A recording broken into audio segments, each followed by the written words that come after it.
Hello, hi everyone. Thank you so much for tuning in on this Sunday afternoon, and apologies for the slightly delayed start. Really excited to introduce this event we've got for you tonight. I should introduce myself. I'm Nikki from Civic Square, and I'm the Programming and Participation Lead. The front room is leading the first phase of the work that we're doing with Civic Square, and it's going to be a long-term ambitious project in the neighbourhood where the community kind of co-create and co-design a community space. And a big part of this space are conversations, and a big part of these conversations are the events that we do with Beyond Books. And at the heart of this neighbourhood platform that I've just mentioned, books are playing a really big role. And the reason we're kind of investing and bringing books on is to bring these conversations to a neighbourhood level where people can be influenced and inspired by change and change. Apologies. So I'm just going to introduce a little bit more about what Beyond Books is. Beyond Books is a platform and a space. It's a virtual space at the moment, and hopefully in the not so long future we'll have a physical space. It's a space where we host change makers, thinkers, creatives, and people who are in their own way giving us writing that allows us to imagine and dream about a future where there's a different way of being, a more inclusive way where we're more open to ideas, to learn, to grow and to thrive. Beyond Books looks at how books and reading and shared experiences can help us kind of inform a better future with everyday experiences in all aspects of our lives. And tonight we've got one of a couple of our favourite people, Jools Walker, who we've hosted previously with her book Back in the Frame. Give a little plug to Jules' book.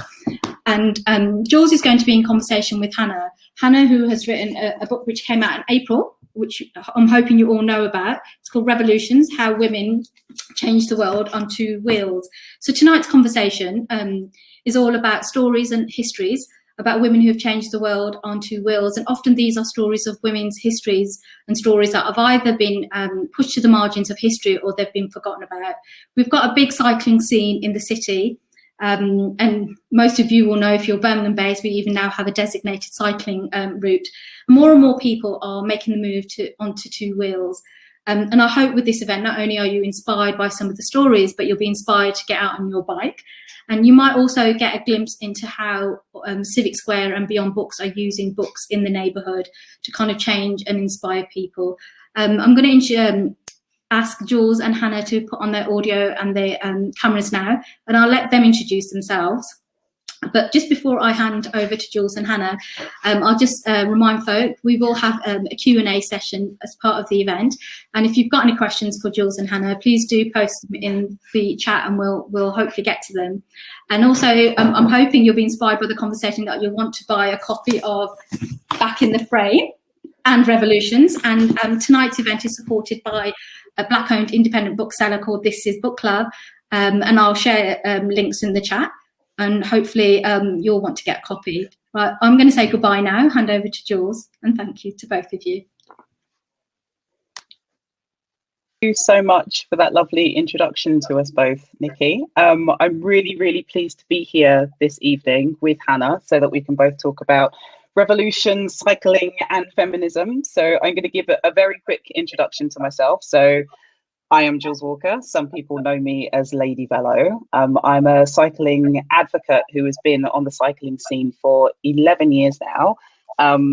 The biggest thing that I've done in that is write this book, Back in the Frame.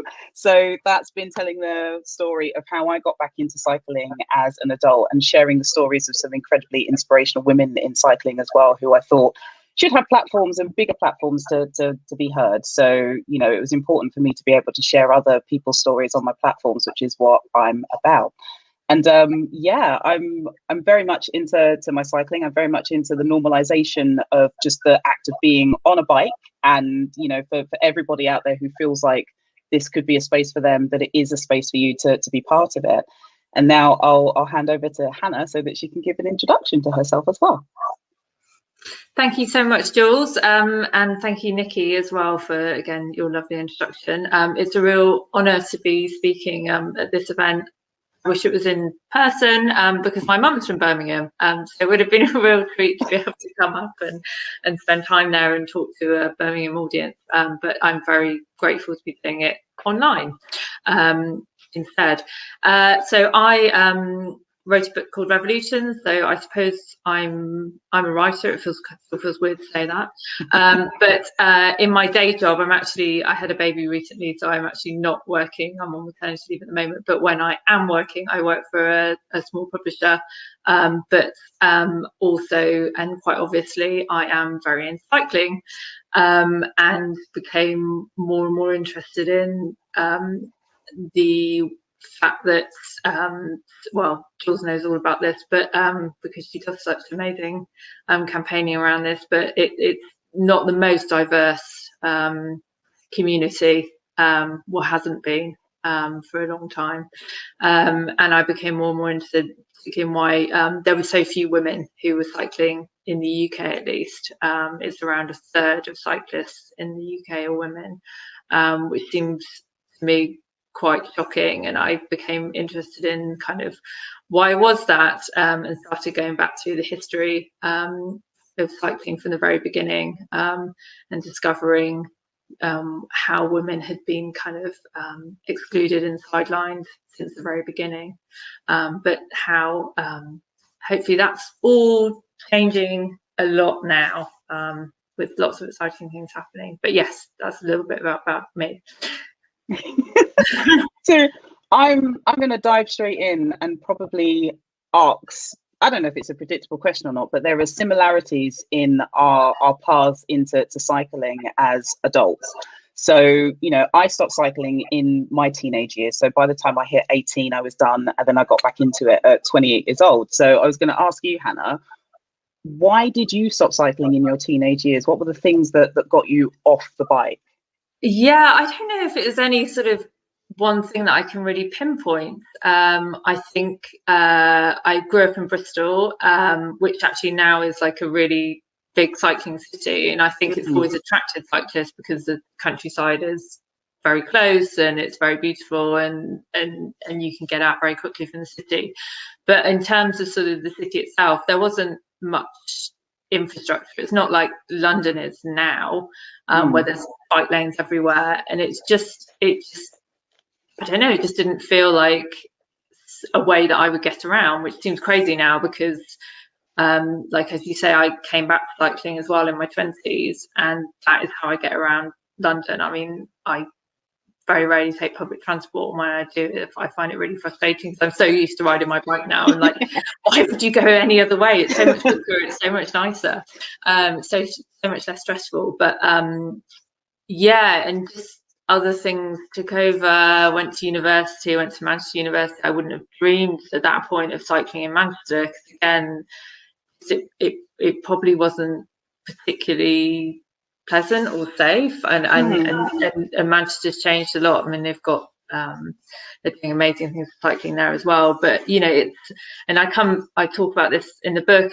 And lots of people talk about it. It's no secret that the fact that there are so much fewer women cycling in the UK, at least, is one of the main reasons, is because of they feel less safe on the roads.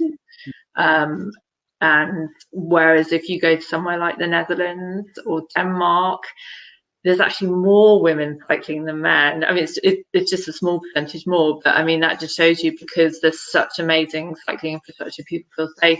It's easier than walking, and we're just not there. We're just not there yet. And yeah, that was sort of one of the reasons. It just wasn't, and why I stopped cycling. Just kind of, it wasn't part of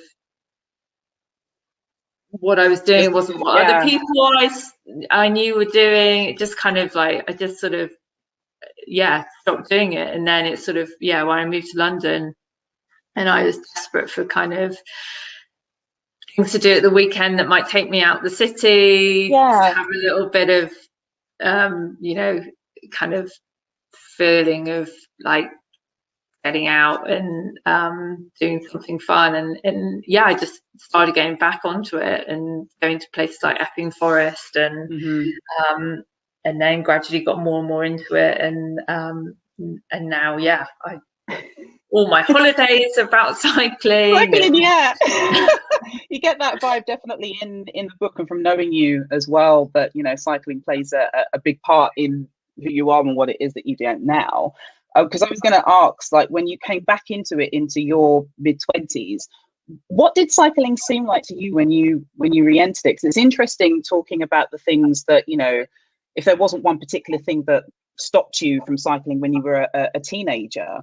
And it's interesting, especially moving to London and getting into cycling, being in London, because I know people still find it slightly weird that I enjoy cycling around London, even though the infrastructure is kind of getting there, but it's not a city that's been designed for people in bikes, you know, in mind. So it's interesting to know that it was coming to London that this is when the spark reignited again. So what did the cycling scene seem like to you when you got back into it?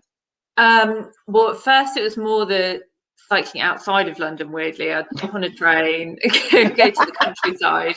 And actually the cycling in London came after that. And I think I still was, even when I was doing quite a lot of cycling in the countryside around London, I was still quite terrified of cycling in London. And that came later. And it's one of those, it is one of those things where it looked terrifying, but when you actually do it, it doesn't really feel like that. I mean, it can do, if there's no bike lanes, then you're cycling around Old Street Roundabout or something. That is terrifying. But it's just a sort of you gain confidence, don't you, the more you do it, and the more you kind of become used to working out what's a quiet route, if to get from here to here, and you become good at kind of like going through these like back streets and working out routes which are much nicer, and that's when you start realizing, oh, actually this is a really amazing and freeing and pleasurable way to get around, and actually I feel much better than I would if I was cramming myself onto the tube every morning. And London has stepped up, and since then, it's really transformed, don't you think, into a much friendlier cycling city? Yeah, I mean, for me, it's been 11 years being back into cycling and cycling around London, and constantly discovering something every single time I get out on a bike in the city. And I'm sure that's not just endemic of London as well, that other people out there cycling in other cities are probably discovering something new, or if the infrastructure is being improved. So it's been interesting. I'm always keeping an eye on it at the same time as well, just to see where those changes are gonna really blossom and bloom. But it is definitely one to keep an eye on. And I think you touched on something that I definitely am going to sort of friendly drill you about in our chat, just in regards to the freedom that you got from cycling, and the fact that freedom is something that runs through the book. So there's a lot of talk of freedom in cycling and revolutions, which is great. But I will come on to that, because I have to ask, obviously, the germ and the genesis of it all. Where did the idea for writing a book like Revolutions come from? I find it quite hard now to remember exactly at what point I thought, oh yeah, maybe I could do this. I think it started as a slightly different idea, like lots of books do, and I think I wanted it to be kind of even wider than it is, and it already is kind of actually sort of very wide-ranging in scope. And actually, when I was writing, I was thinking, oh, gosh, I've actually overstretched myself here, because one of the things I was really keen to do was to make it about all types of cyclists. I didn't want it to feel exclusive, that it had to be about competitive, sporty road cyclists, or it was just about cyclists, all different types. But I hadn't really seen another book. I think that's really it, that was sort of trying to sort of look at the kind of the whole range of that period from the very beginning of cycling to now. And again, as I said, looking at all different types of cyclists, so from just very casual cyclists to people who cycle around the world or obsessed by cycle touring, to the very, the serious, the kind of Olympians and the pro cyclists, yeah, I just hadn't really come across anything like that. So I thought, oh well, okay, maybe I'll give it a go. As you do. And yeah, it was really fun to research. I spent a lot of time at the British Library, like diving through old cycling magazines in the 1890s. I got really obsessive about reading those. I probably spent too long reading because there were so many magazines about cycling published in that period. Is when cycling had really taken over, kind of particularly in Western Europe and America. It was just the thing that everyone did. And there was just this whole magazine industry and everything industry around cycling, and all these amazing, interesting publications and books, strange books, manuals about how to ride a bike, and obviously I was looking at women and specifically, and there were quite a lot of books written at that time to help other women learn to ride bikes or fix their bikes, or what kind of bikes should they buy. It was I just thought it was really, really intriguing. And the fact that there was all this amazing kind of literature and focus at that time on women in cycling, but the fact that then in the UK there were a third of women cycling, but now there's still only a third of cyclists are women. I was kind of interested to see what happened in between. So I've sort of tried to kind of cover that whole period, and that exactly sort of how women have had to continually kind of stand up for their right to ride a bike, basically. And there's been so many obstacles in their way for all that time. It was quite shocking. A lot of people, when they read the book, say, I felt really angry. Yeah. It definitely evokes feelings. It definitely evokes feelings when you're reading through Revolutions. And I think the vibe that I was getting off of it, I want to say first off, I read it, absolutely loved it. It's a brilliant book. Is that there's a frustration that seems to exist around the narrative of cycling, and that cycling is something that always seems to be focused on men. That's my personal view, and that's the kind of vibe that I'm assuming that I was getting from Revolutions as well. So with that, and even the term cycling itself can sometimes be loaded. The immediate thoughts when it comes to what cycling is about, people go to sport. That's one of the things. And I know with what you've talked about in Revolution, you didn't want to just focus on like competitive sports in that sense. It was showing, people being on bikes in every single sphere that you can imagine, and then some. But the thing is, with the immediate thought of it going to sport, it's like a self-fulfilling prophecy that in turn just goes back to men. It comes back round to men again.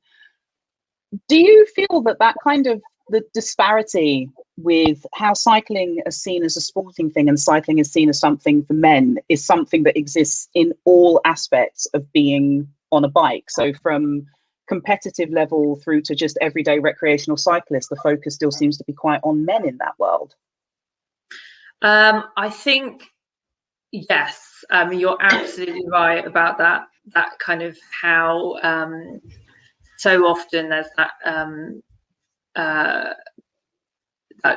lack of separation between the sport of cycling and just cycling, and cycling is complicated, and I found it quite difficult to write about in a way because it's so many different things. It's vehicle for transport, it's also fun and recreational, and then it also has the sporting side. So it is actually quite complex, but it tends to be reduced down to sport.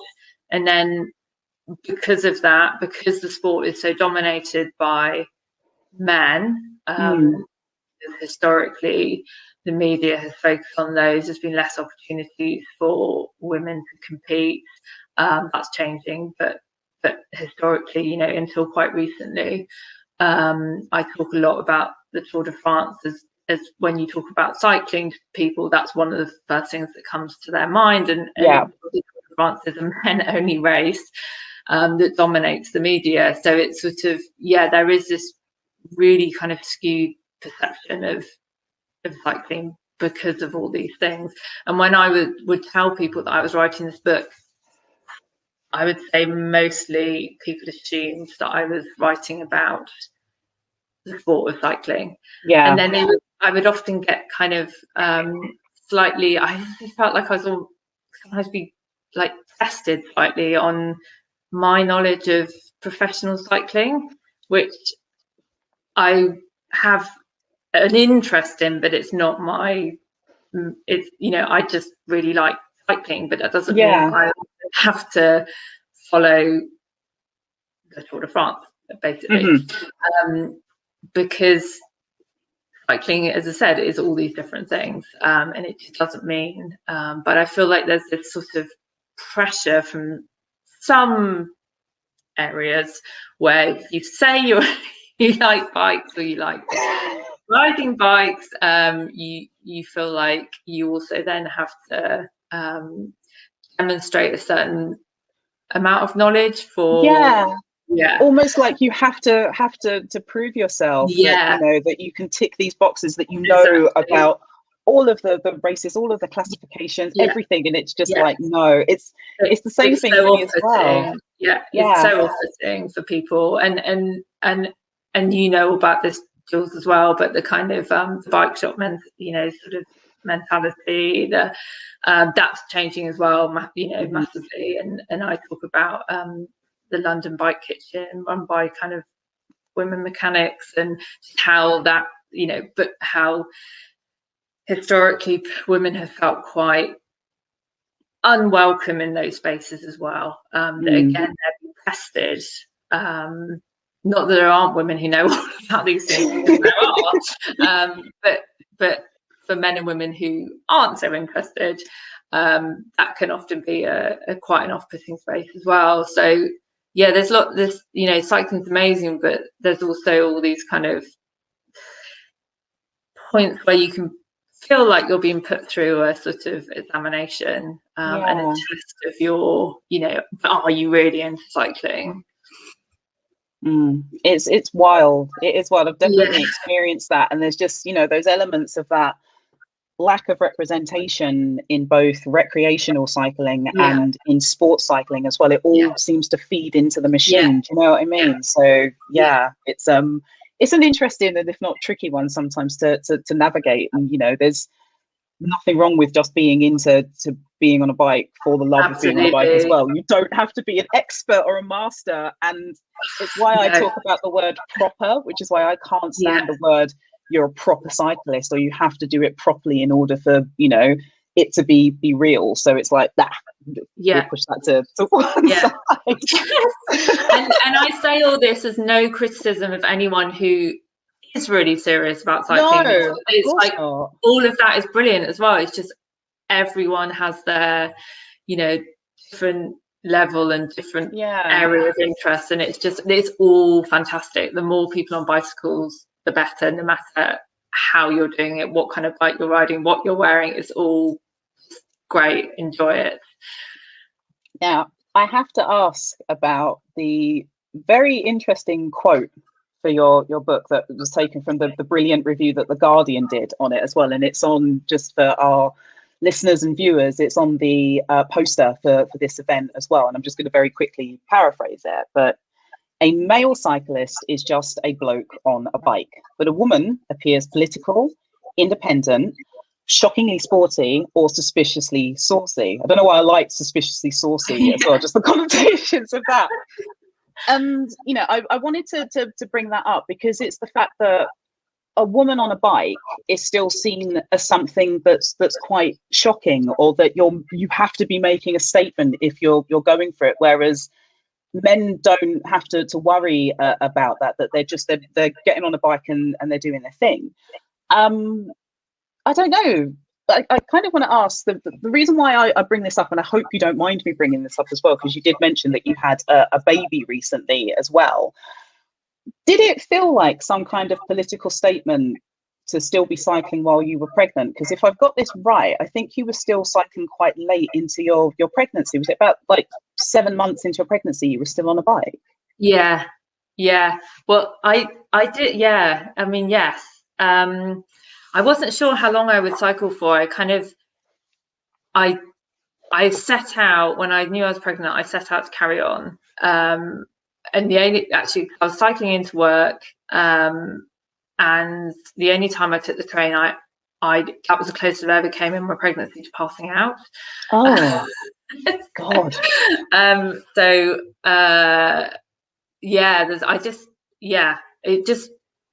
It felt right to me. I'd known other people doing it.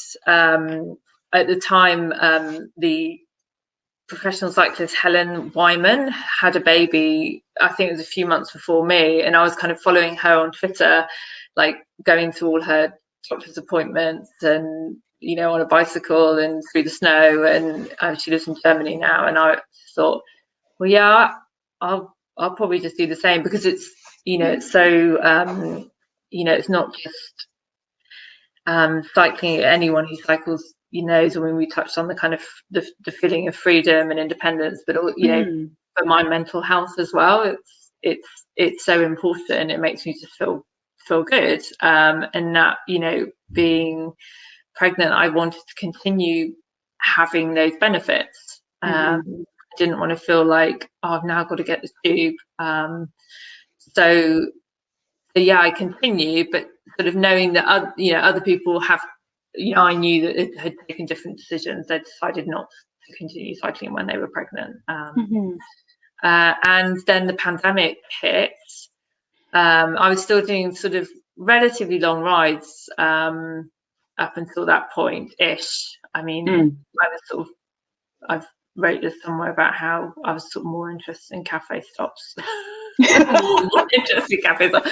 And I didn't massively push myself. I'm not a professional athlete or anywhere near. It's just, you know, I just do it for the enjoyment. And so I wasn't training. But then the pandemic hit, and actually it became the safest way to get around. I needed to be going into the hospital for appointments on quite a regular basis, see midwives and have scans, and I would go on my bike. I didn't often see anyone else at the hospital with a bike helmet in the maternity ward, but it felt like the right thing to do to me. Did you ever get any negative feedback from anyone cycling while pregnant? I mean, no, I didn't, but I know of people who have. I wonder if, I mean, maybe people didn't really notice. It's not always easy to tell, because you sort of bend over, and when you get off, then it's probably properly visible. Yeah, I was there was a part of me that was expecting someone to roll down a car window or something and say, you know, that's outrageous, because when you're pregnant, you're, you know, that's a kind of quite a politicized condition as well, where you know, your body is somehow not yours as well. It's as people's to have, you know, their opinions about and how you know what they would do, or so yeah, it was quite interesting. Again, the P word comes up in this, and another reason why I ask if this is because of the policing of women's bodies, which I'm definitely, if we've got the time, I want to get onto it, because like I said in my Instagram story, I've got so many notes of things that I want to talk to you about in your book. But in Revolutions, I really like the fact that you talked about Alicia Montano, so the 7-time Olympic champion, like US champion and former Olympic runner, who was obviously part of Nike's Dream Crazy campaign. And then, because I remember this happening as well, that, you know, she was okay to dream crazy until it came to her wanting to have a baby and continue running as well. And everything just kind of blew up in that sense, that it was a big contradiction of all of this. You know, you're capable of doing anything. You've got the power to do whatever it is that you want to do. You're out there inspiring so many other women and young girls. But then everything just kind of hit a brick wall when it came to her being pregnant, and, you know, the sides of things that were being stopped, the fact that she wasn't going to be supported throughout her pregnancy, the paternity pay angle of it as well. So that's kind of why I wanted to ask you about that in light of your own pregnancy, and just the policing that seems to happen around women's bodies, like in sport in general. Like if someone always has to have some kind of opinion, and again, men don't have to worry about going through anything like that at all. So that's why I was asking as well, if there were elements of it feeling like almost a political statement being on your bike while you were pregnant. A little bit, yeah. I think so. I think that's probably quite accurate, actually. I mean, yeah, the reason I talk about the Nike story is because I became interested in the fact that in professional cycling there are a number of women who are currently competing who have children is I mean, it's like a handful, and that I became interested in, why is that? And I think cycling is probably one of the kind of worst sports for that. I think there are probably less mothers competing than certainly most other sports. I mean, although, I talk about the running, and it's all down to money, and that's certainly the case in cycling as well. It's the disparity between men's and women's pay and prize money, and the fact that that most female cyclists just can't afford it. Because there is a system which isn't set up to support you having a child and then continuing your career. That's changing due to amazing work by a group called the Cyclist Alliance, who've managed to kind of ensure that there's much more equality and insurance for women who for maternity kind of pay and very basic benefits that you kind of assume are there in your most jobs, and it was completely absent in cycling. So it just wasn't a profession where women clearly felt able to do it, because they were, the money was and the conditions were such that it was just mostly really kind of impossible to do that, which is shocking, really, really shocking, because it means that women then have to make a choice. I choose between having a family or having a career, and it's those two things then can't come together, which is really terrible. Just having to even be forced to make that kind of decision. It seems absolutely bizarre. Absolutely bizarre. And I became interested because some of the kind of famous cyclists that I looked at from the from the kind of 1950s, 1960s, like Beryl Burton and Eileen Sheridan, they were all mothers, and they did their training with their babies on the backs of the bikes, and this isn't because things were better then, it's just because those were the circumstances and they had to. And then moving up to now, where there's just this complete absence of women with children who are in professional cycling. But as I said, that's changing. Lizzie Danan very famously had a baby a couple of years ago when her team took her on during her maternity leave. So they had a very kind of progressive attitude as Trek to women on their team having babies. So it's starting to change and be more accommodating and as it should be, and supported there that athletes who want to do both, and why shouldn't they? So we've touched on the changes that are happening now. I'm going to go all the way back in time, because there is an incredible history of women in cycling. And one of the things that I absolutely adored about what you did with Revolutions is weaving everything together from the 1800s through to present day, up to some of the people that you've spoken to as well. How did you go about doing that? I mean, I know we talked about you obviously going to the British Library, sitting down and doing your reading and stuff, but it's quite a complicated thing to do, because I know I had my moments in writing Back in the Frame where I wanted to weave together the stories of the 6 women who I know in my lifetime that I wanted to share their stories with. So the idea of traveling all the way back to the 1800s kind of blows my mind in the nicest way. So how did you go about structuring that, and, you know, making sure that you were going to do justice to every single one of these women and the periods that you were going to talk about in cycling? Gosh, yeah, it was quite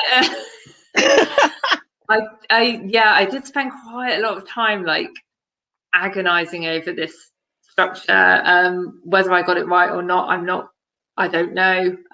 But yes, so it's sort of thematic, although the first section is largely historical. It's the kind of sort of it sets the scene for the origins of cycling, the kind of that origin story, and how women, those first kind of female cyclists, their experiences. Because, and the reason I spent so much time on that is because I think it's a really fascinating story, how cycling came around. Women were initially kind of sort of told they shouldn't be doing this, and there was huge amounts of pressure put on them from people like doctors who told them it would, you know, make them ill or infertile, or the fact that their clothing was entirely inappropriate, but those are the clothes that they were made, were meant to be wearing. If they tried to wear anything else that wasn't long skirts and petticoats, they again had to, it was a huge fight. So that whole story, I just found that whole period, I just think is really, really fascinating, and that women just continued to cycle. They realized that this was this amazing thing. It was fun. It was also going to change their lives, because it was going to take them different places, and give them more freedom and movement. For that word again, freedom. So yeah, I spend a lot of time looking at that and the clothes that people wore and how they adapted their clothes in order to cycle more comfortably and safely. And then the rest of the book is kind of structured around the different types of cyclists. I look at cycling and kind of politics, from amazing woman in the States called Kitty Knox, who was an African-American cyclist in Boston, who stood up to the biggest cycling organization in America, which is focused to become a whites-only organization, to women cycling in LA who use it as part of a kind of a movement to reclaim the streets, women cycling in Afghanistan and Iran, again, who are kind of really fighting for their right to bicycle, and their right to not have their bodies policed by the patriarchy.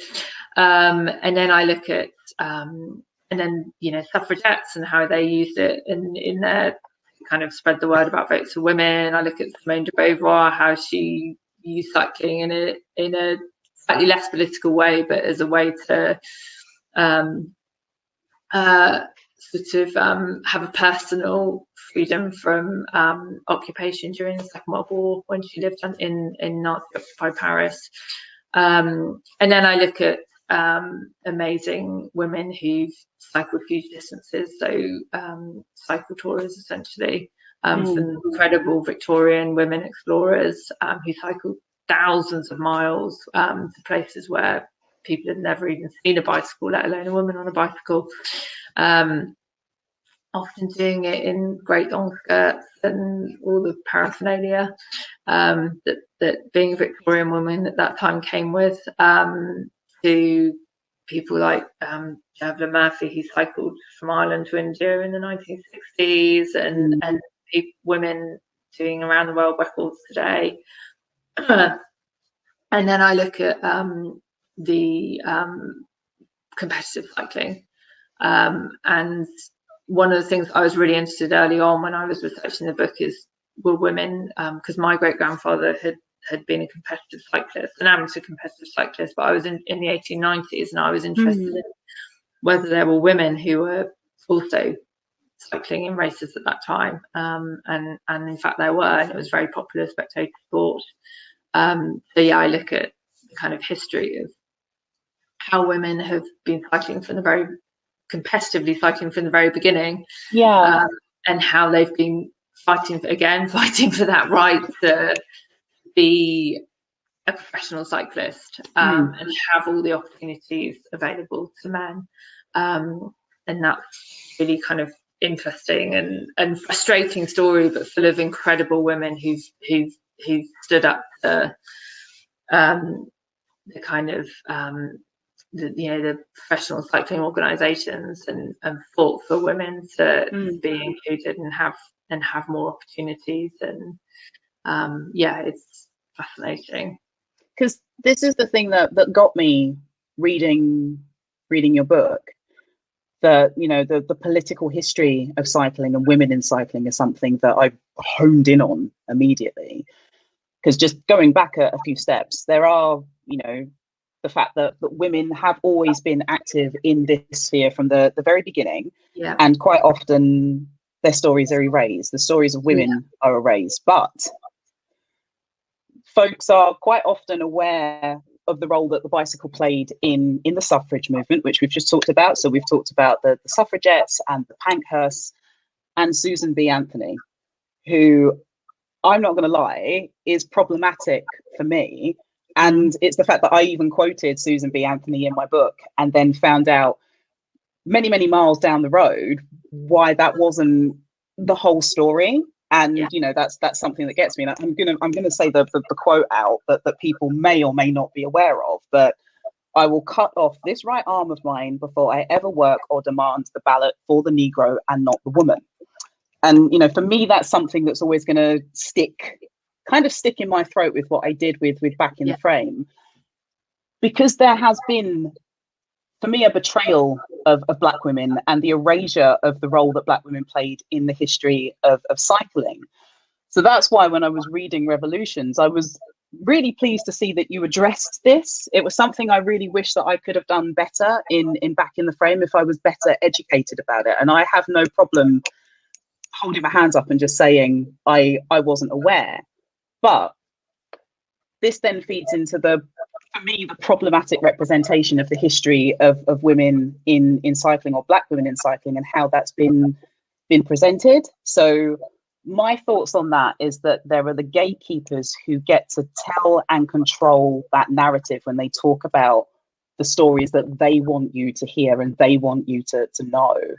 And that, white men and white women are not the whole story of cycling. So was it, I'm going to guess the answer to this is going to be yes, but was it very important to you to make sure that did come across in what you were talking about in Revolutions? Because it's far too often that the stories of women like Kitty Knox are not that widely known. There's no explanation why, other than, to me, the gatekeepers are deciding that that's not relevant. And that hurts. As a Black woman in cycling, that really hurts. So I guess I'm asking as a white woman, and hopefully I would like to think an ally in telling and sharing these stories and elevating platforms of all women in cycling as well.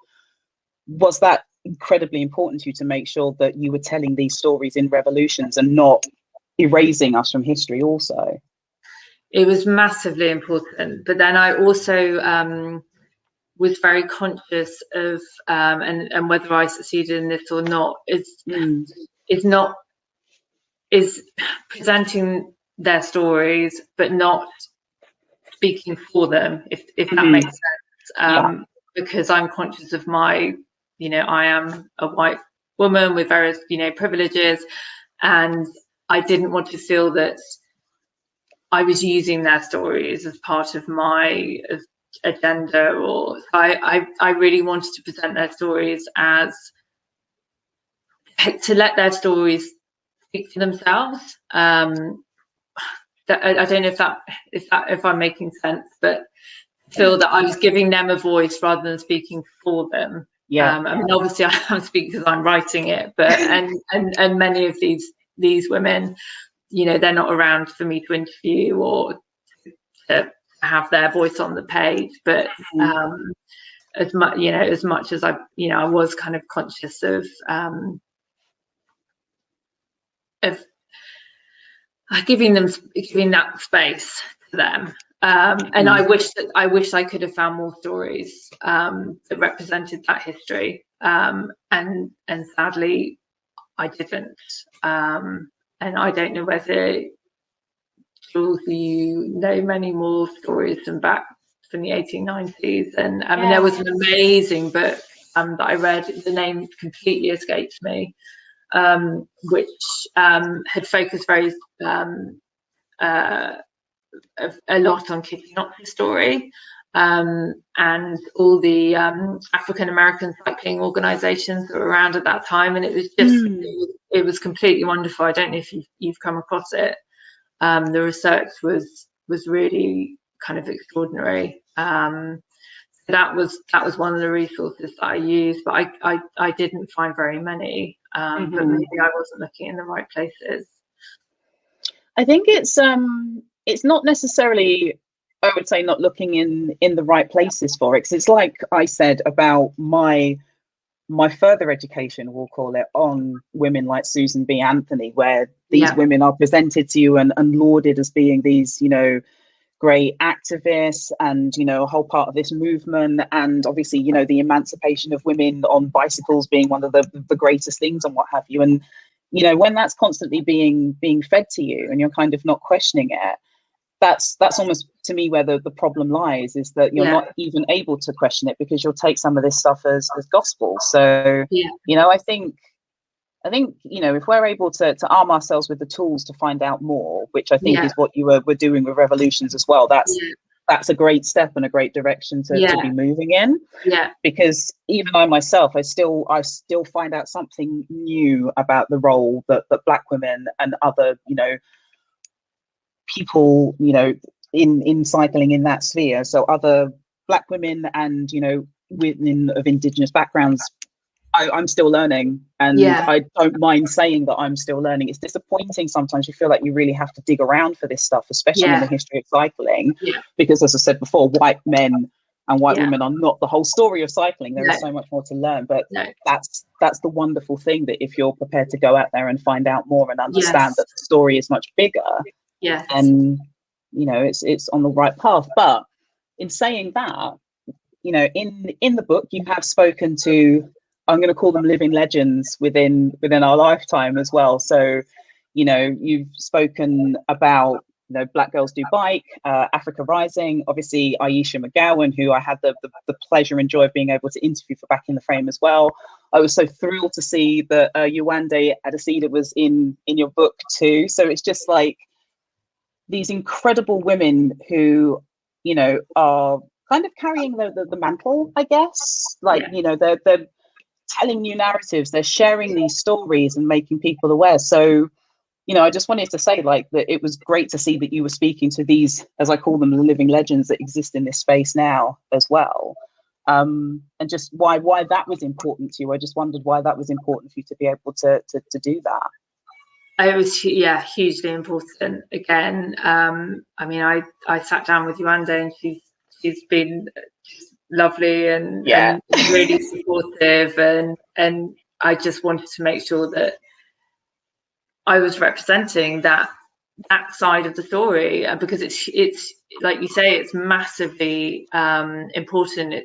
It's particularly at this moment in time, and the fact that the industry is slowly waking up to the fact that this white men on bikes, even white women on bikes, that's not all of cycling. And, you know, we're missing out so much. The you mentioned Africa Rising, who do incredible work training African professional cyclists, men and women, and have had enormous success actually with some of their cyclists joining European teams, because that was the other thing, that professional cycling is kind of very European and white as well.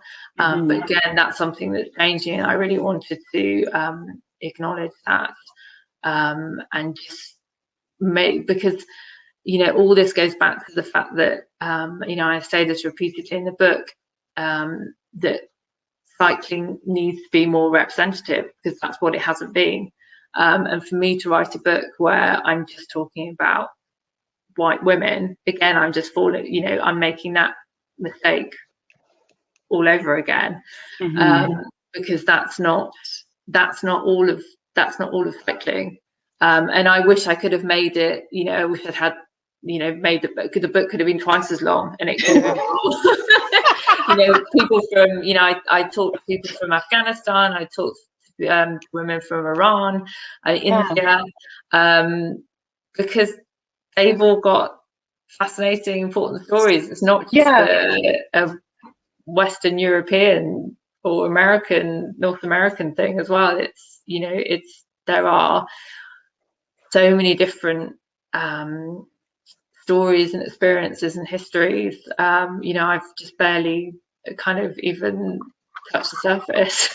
I know what you're saying, just in regards to feeling like your book could be twice as long. It's like I have ideas bubbling around in my head for all of the things that I didn't get to talk about back in the frame, that I'm desperate to come back to and do.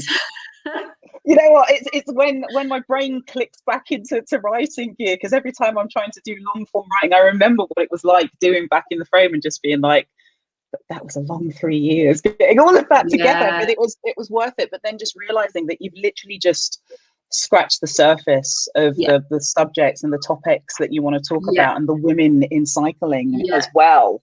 My book was getting very long. I did have to cut it quite a lot. So I had to just draw a line at some point. But I also wanted to touch on what you said, particularly about Susan B. Anthony, because that was something also I slightly kind of wrestled with myself, that this idea that because they were women who rode bikes and they went against kind of convention, or it doesn't mean that they were perfect people. And there are women in my book who I did find quite problematic. One of those is Fanny Bullock Wortman, who was a Victorian adventurer who cycled thousands of miles across Asia with her husband. And what she did was incredible, and she actually became a mountaineer. But she treated, when she was a mountaineer, it was in the Himalayas, and they did two incredible things. They ascended mountains that hadn't been ascended by white European explorers before, but she had a very problematic history with how she treated the Sherpas that they used on their trips. And Elizabeth Robbins Pennell, another Victorian explorer, she wrote brilliant travelogues about her journeys, but they were full of xenophobia and lots of, so I did try and address that as well, and say that although I put it in the book and what they've achieved as cyclists is really interesting and amazing. I'm not saying that they're perfect people. No. They're products of their time and privilege, but it's important to address that. I mean, all of these women, including the ones that are quite problematic, still make up the history of women in cycling. So that's why it's important that if you're going to talk about them, talk about the whole picture as much as you possibly can. So I think that's important. I think that's really important, and not to shy away from that is crucial as well, because it's all woven into the history, like the good bits and and the very sort of shitty bits. It's all part and parcel of it. But that's why people need to know about the slightly shitty bits as well, because it's education, and it's people learning and understanding how this has all come about and why fragments of this history is missing from the narrative. So yeah, Auntie Julie could go on about this for a very long time, so she's going to not go on about that for a long time. But what I'm going to go on to now is the running theme of freedom, which is something that we've both discussed in our books, that we've both talked about on our social media, and what we both seem to get from being on a bike as well. And I think there's an element of being kept happy and sane that I get out of being on a bike, but I also have those days where getting on a bike is one of the last things that I want to do. You know, I've talked about that quite frankly with my depression, and how that has a huge impact on what my relationship with cycling is like. But then there are those moments when I do get out on the bike, and as I say, I never prescribe it as a cure-all, but it does do something for me. It gives me something. So the theme, the prevailing theme of freedom running through your book, be it you talking about your own cycling experiences and the experiences of other women around the world, which has reminded me, and forgive me if I do not pronounce her name correctly, but Rafat Mohammed Al-Qanin, who you featured in your book as well, who had 18 years old, fled to Thailand, and then was in Canada, and then started to learn how to ride a bike, and then talked about the freedom that was giving her. I'm really sorry, my doorbell has just gone off. I have to quickly go and get my door, because I'm going to say, I think it's actually my partner Ian, who has cycled home from work, and I think I've left my key in the door. So bear with me just one moment, because I've got to go and let him in.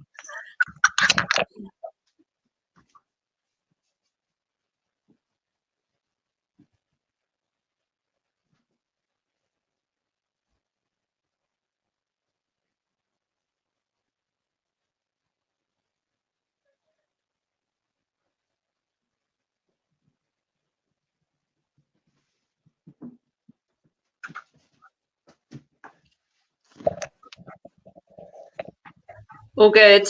That's the drama of doing things live and forgetting not to set everything up. So yes, poor lad cycled home from work this evening, left the key in the door, couldn't get inside, was ringing the doorbell. So there you go. But anyway, let's get back onto what Auntie Julie was talking about before, which was the thread and the theme of freedom running all the way through your book. Now, freedom is one of the wonderful things that I know that I get out of cycling, but this also feeds into normalizing the act of being on a bike as well.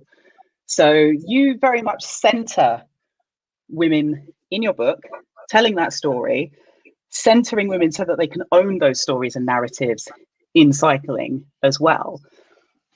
Do you think that this is something that would encourage more women to cycle if we continue to have these conversations where it's not about sport, it's not about exercise, it's not about sorting your head out if you get on a bike, it's just the sheer act of getting on a bike, cycling from A to B, even if it's 5 miles or 5 minutes that you're riding for? Do you think that continuing to tell the stories in the way that we both have is something that would perhaps get more young women and girls to get into being on bikes? Absolutely. And that is the most precious feedback that I ever have when someone reads my book and they say, I don't really cycle, but I've read your book and I think I'm gonna do it. I want to do it now. And that is just, I mean, that's for me, okay, I've achieved what I wanted to achieve. That's absolutely, that's it. Yeah. And like you say, for us to be having these dialogues and opening up these conversations and spaces, and it's just making it more just more open, inviting, representative, friendly, non-judgmental, just not being so exclusive. Alien? Yeah. And one-dimensional. Just making it about having fun. Because and that feels like feeling something welcome that's there. forgotten. Yeah. You know, so the element of fun, you know, sometimes when I tell, like, okay, so when I got back into cycling when I was 28, it felt like a big deal for me, but for different reasons than other people saw it as a big deal. So for me, it wasn't about wanting to get fit or, you know, wanting to train to become a competitive cyclist or anything like that at all. It was just, I loved bombing around on my old BMX burner when I was a kid. I missed that freedom, again, the F word that I used to get from cycling. I wanted to get that back. But then when I started telling people, oh, I'm thinking about getting back into cycling again, you know, I want to get myself a bike. And it was like, oh, like, not even the sort of, congratulations, that's brilliant, I really hope you enjoy it. It's like, oh, what are you hoping to get out of it? Are you building up towards something? Are you going to be training for something? And it's just like, no, it's I just want to ride for the joy of being on a bike. So did you have any, like, sort of, like, not pushbacks, I think that's kind of the wrong word, but just people sort of thinking there had to be some kind of very solid reason behind you getting back on a bike when you did when you were in your 20s? No, and if there was, maybe I wasn't so aware of it. I mean, I think actually probably the more I got into it, the more I realized that ironically that probably I had made supposedly mistakes, if you know, not mistakes, but I became more self-conscious actually the more I got into it, I suppose, because I became more aware of just the scene, and which is really really silly.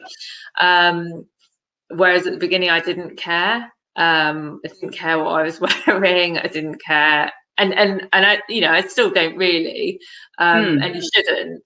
But I think as I got a little bit more knowledgeable, then I became, as I said, a bit more self-conscious, which is awful. I think I just started noticing, which could then be off-putting. Luckily, I carried on because I just loved it and didn't really worry about it. But I approached it in a probably what would be seen as a fairly unconventional way, like dragging the wrong type of bike through mud in Epping Forest, and just being like, well, I'm enjoying myself, so that's just it. I mean, it's the fun, and just being able to enjoy yourself is cool. I mean, I think I mentioned it in Back in the Frame as well. The only time where I ever regretted clothing or equipment choices is when I went cycling with friends in the New Forest, and I didn't think about hiring maybe like a more suitable bike for it, and maybe wearing some padding, because I went on my Pashley, and that's an experience that will be basically burned into my mind and my nether regions for the rest of my life. So that's one time when I thought.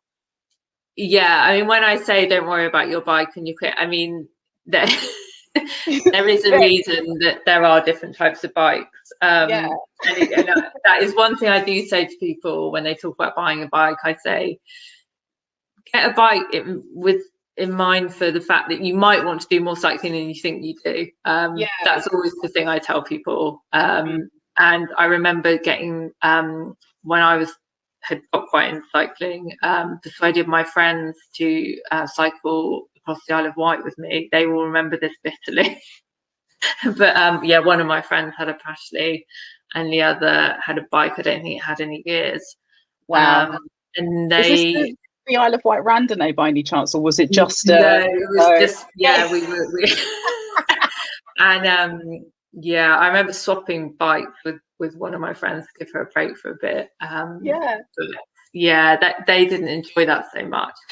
So I am very much for also kits and bikes can make the experience more pleasurable. which is important if you're sort of feeling like you're having to kill yourself. You're not going to probably want to repeat it. No.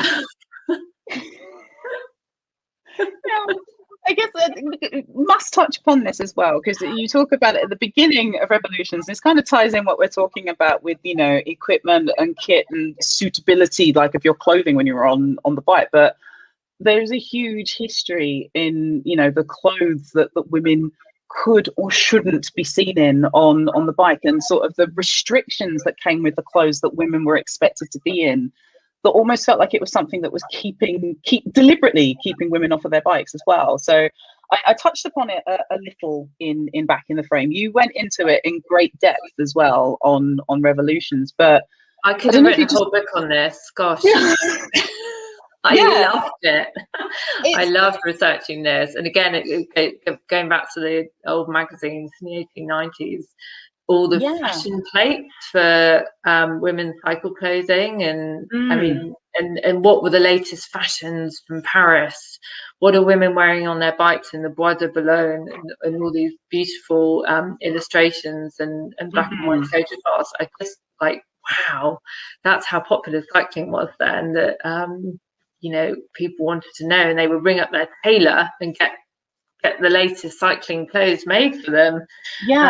Because this is what was fashionable in Paris. So I must have it here in Hyde Park. But there was a less frivolous side to it, that women back in the 1890s, I keep talking about the 1890s, but in the early days of cycling, women were expected to wear great long skirts, petticoats. Women did not wear trousers. I mentioned this, but in America, in some states at this time, it was actually legal for women to wear trousers. They called it no cross-dressing. Men weren't allowed to wear women's clothes. Women weren't allowed to wear men's clothes.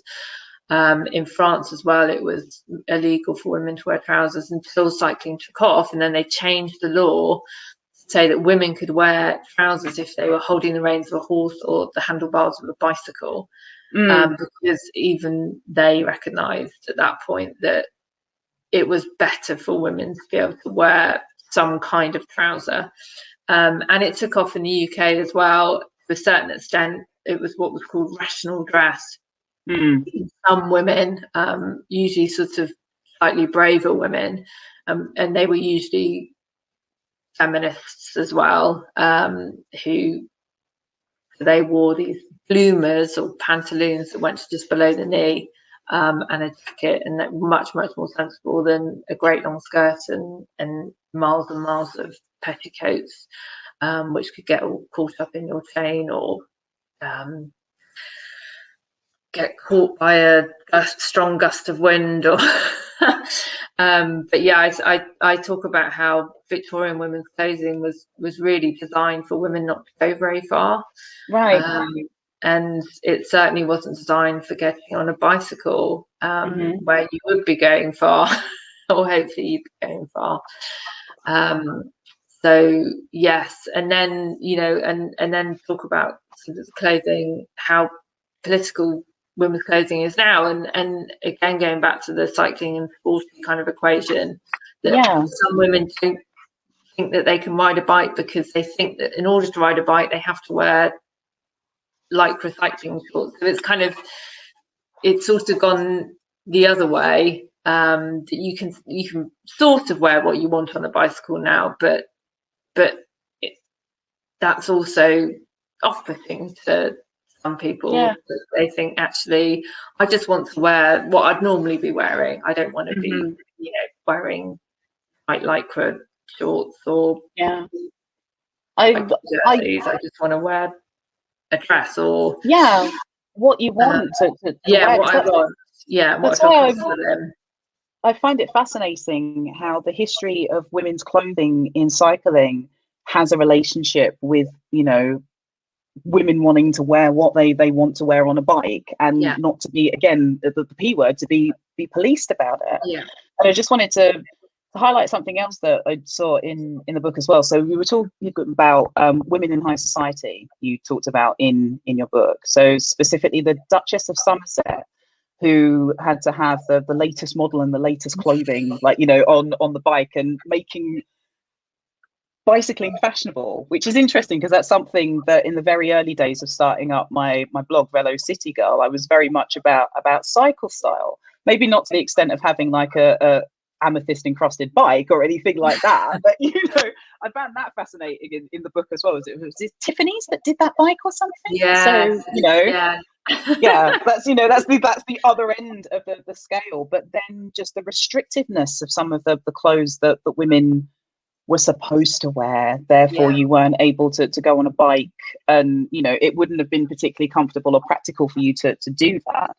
And I think what's the quote that I had that I wanted to talk to you about? Basically just the restrictiveness of, again, men maybe being able to control women, and maybe just being threatened by the idea of a woman being mobilized by her bike as well. That was something that really struck a chord with me, because I don't know, it just felt like that maybe perhaps men were frightened of women having that freedom, that kind of mobility, the autonomy to, you know, over their own bodies and their own movement as well, and the fearlessness. And that really was quite a recurring theme in Revolutions that I think anyone who picks up your book and reads it will pick on and be fascinated by that as well. And it's just like, I don't know, it's very, very hard to explain without attaching like another hour onto this whole conversation as well, why things like this that people may not necessarily think about as being important in cycling are. And you know, it's another part of that narrative and that story that really does deserve to be told. Another element of that, and I'm hoping I've got enough time to touch upon it, like I said, I made so many notes of the things that I wanted to talk to you about, was cycling being seen as something profane for women to take part in as well. So, you know, all the notes I've got, that it was inappropriate for women to be on bikes. It could lead into a life of prostitution as well, make you infertile, and make you mentally unstable with some of these notions that again were being pushed by men. I mean, was it, did they just want to keep the bicycle to themselves or something? Was there just this great fear around women having this wonderful machine? I'm sure that's possible. So, yeah, some of it. But I mean, you touched on it before. It's that thing of you know, women going places. And I talk in the book, I open the book with this scene from Cambridge in 1897, where there's an effigy of a woman on a bicycle in rational dress, in those bloomers, that's suspended above the main square in Cambridge, because there's a protest going on, where women students at the Cambridge University are petitioning to be given full degrees, because up to this point, even though they can be students at the university, they were never granted degrees, and the male students were outraged at this idea, and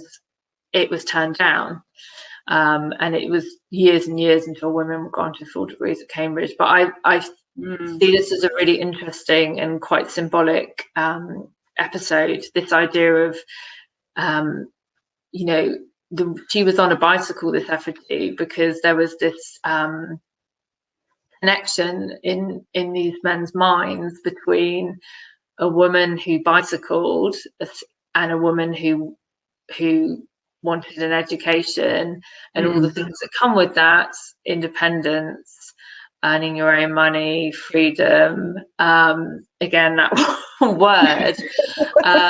The F word.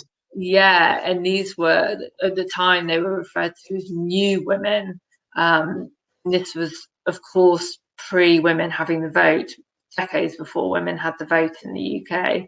But women at this time had very few freedoms and rights, political, social, and this is why the bicycle became wrapped up in this idea of these feminist movements at that time. It's you know, it became a kind of handy shortcut symbol for the type of woman who was agitating for more control over her life, more autonomy, which is when you're on a bicycle, that's what you have. You're powering yourself.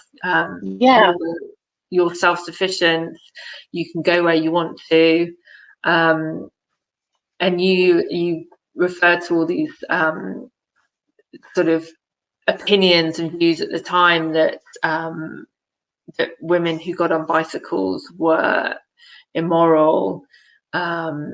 They could render themselves infertile or give themselves hideous disfigurements facially or to their back, or, you know, all of this was completely wrong. But it was all about, like you say, control and keeping women in their place, which is a place where they couldn't go to many others. And I make the connection that there were, when I talk to women in Afghanistan and Iran, a similar kind of discourse is still happening, and similar kind of ideas about what happens to women who ride bicycles. It's really interesting that they're very the language and the concepts behind trying to prevent women riding bicycles in these countries is very similar to what happens back here at that point. So there's this kind of, you know, in Iran, in Saudi Arabia, it's particularly interesting that women were actually, it was illegal for women to ride bikes until 2013, and they changed the law. The law said that women could ride bikes, but they couldn't use them to go anywhere. Which I think sort of, it sort of, that kind of very neatly sort of circles back to what was happening in the 1890s. Let's not let women go anywhere. Let's make them wear these ridiculous outfits where they physically can't get very far. Let's not give them political rights. Let's not give them social or economic rights. You know, it's all just this control and containment and policing, that word again. And again, it's just, you know, like I said, we could have a whole conversation on this, a separate book altogether, but just incredible how the bicycle is at the center of all of this. And, you know, it's just, you know, for a lot of people, it's just the humble machine that maybe just sits at the end of your garden, or in my case, piled up behind the bed in the bedroom, taking up space. But it's just, there is such a massive political movement. Very charged. And just with how feminist movements are tied up with this, and like I said, the whole history of this to explore it, and all of the women who have been part of this and are continuing to tell these stories now, with, you know, some of the incredible athletes and everyday bike riders that you see out there too, is important. So, you know, the story in that sense never ends. Well, I'm very conscious of the fact that the time has kind of gone by very quickly in this. I feel like I needed like another couple of hours with you, Hannah. I needed another couple of 100 pages. But yes, I could talk to you for hours, Jools. And I hope that I get the opportunity to at some point soon in real life. But honestly, this has been an absolute pleasure. I think I'm going to bring Nikki back in. She's with us already, so she can tell Auntie Julie to stop talking now, because she's been talking loads. It's a charm. You can carry on talking forever, but I think it's probably just before we came onto the call, Hannah said she's got a 10-month-old baby, and I'm like, I think when we were talking, this conversation, you know, we're going to finish at X amount of time, but I think, you know, as Hannah said, she could have a few more 100 pages in the book, and I think we could definitely have a few more 100 minutes plus about about this book, both, you know, your own book, Jools, and Hannah, yours. And when we started curating this series of talks, we kind of called it Starting Revolutions, a kind of play on the book and revolutions in turning wheels, but also about change.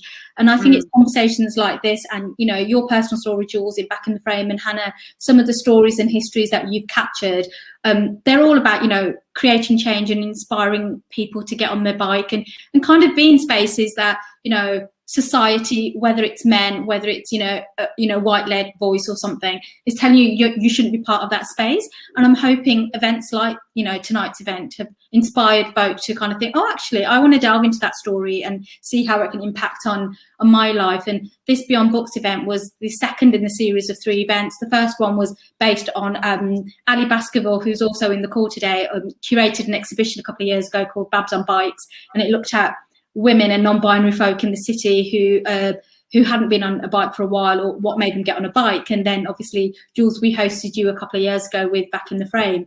And then tonight's event was just to inspire those stories on a local level. And for anyone who's on the call tonight, if these conversations have inspired you and you're a woman or a non-binary person, we have got a community-led bike ride on the 27th of June. It's a Sunday morning, and we'll share details in the link. And if you're interested and you've been inspired by the conversation, please do sign up. I think we've got a few more places left, and we're trying to be COVID-friendly and make sure all of the safety precautions are adhered to. So, and I think before I get booted off onto this call, because Hopkins is quite precise, I just want to thank you both for giving up your Sunday to host this conversation. And I think, you know, I definitely could be here for God knows how many more hours listening to you both and delving into these stories. So Hannah and Jools, thank you so much for joining us. Thank you so much for having us, and thank you so much, Jools, for your amazing questions and how closely how closely you've read my book. And you pulled out such interesting points as well, and made me think about things again. So thank you. Oh, it's a pleasure, absolute pleasure. I'm so glad that I got to do this with you. I really am. And thank you for writing Revolutions. Thank you. Hopefully we'll see you soon, and go and get your copies from this book lab of Revolutions and Back in the Frame. Thank you, Hannah, and thank you, Jools. Thank you.